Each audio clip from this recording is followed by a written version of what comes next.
I'm sitting out here at Dubbo Airport. We've just had a meeting with a government representative, and I've got Tony McAlary with me. And Tony, we're talking about agriculture, but just about increased productivity. So give me a little bit of background about the particular project you're working on at the moment. So I'm chairman of a group called SOS Macquarie, which is stop off target sprays. And what we're trying to do is to reduce the damages caused by spraying when it drifts onto other properties and other people. And we've been going since about April, and we seem to have got quite a lot of awareness happening, and people are trying to do better spray jobs and have less damage caused. And evidence of that is that resellers have sold a lot of nozzles, the more modern and effective nozzles, in the thousands in the last 3 or 4 months. And we think that's pretty positive because it shows that people are trying to do the right thing. And so we're pretty happy with the progress to date.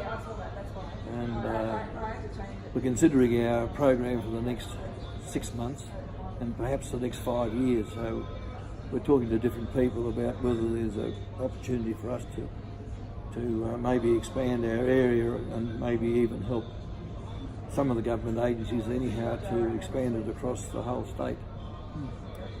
And certainly there's a few things that people can do. As you say, you mentioned nozzles already, so changing the nozzles helps, reducing the speed that they spray at, keeping the booms lower. Obviously they're all things, but a lot of that's education as well. So I don't think it's about people trying to do the wrong thing, it's just about not having the knowledge to make sure that what they're doing is not just having a positive impact on their property, but not having a negative impact on neighbouring properties. Absolutely, yes.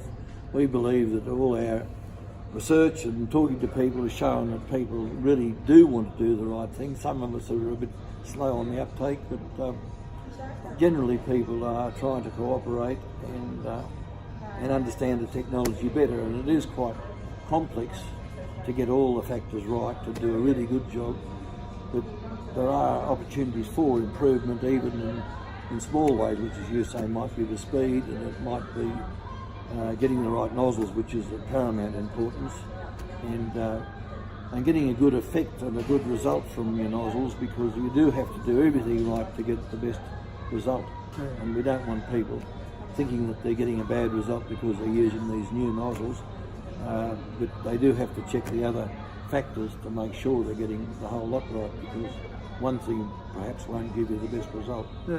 And look, one of the things I'm really enjoying about what I'm doing at the moment, going around talking to people, learning about the electorate, one of the things I enjoy is learning. And so one of the things that amazed me that I learned today was just how far that drift might go. I would have said before we discussed this today, it might have gone to the neighbouring property, it might have gone next door.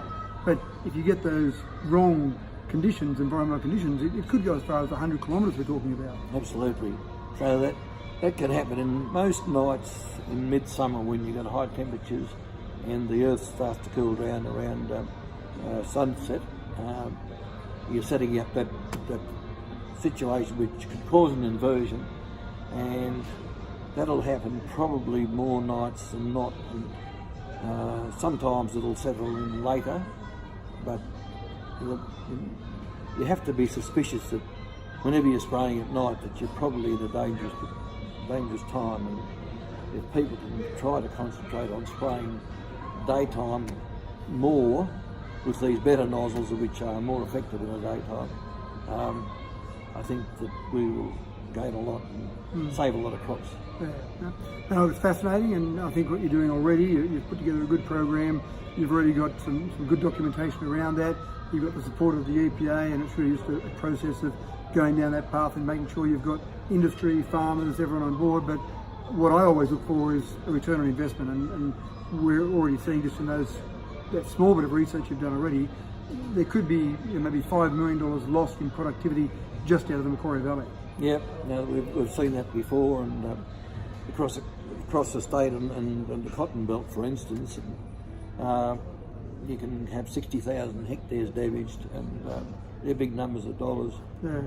But other crops are affected as well, some of them not as dramatically as cotton, but everybody's losing when you lose 5% of your yield or 10%, and there's a lot of money being lost. Yeah. For something that is preventable, and that's the crucial part here. water is something that we're always struggling, but if you get the water, you want to make maximum use of that water. Yeah, absolutely. Yeah. Anyway, good to see you, Tony. Thanks very much for your help. Right, thanks, Tony. Okay.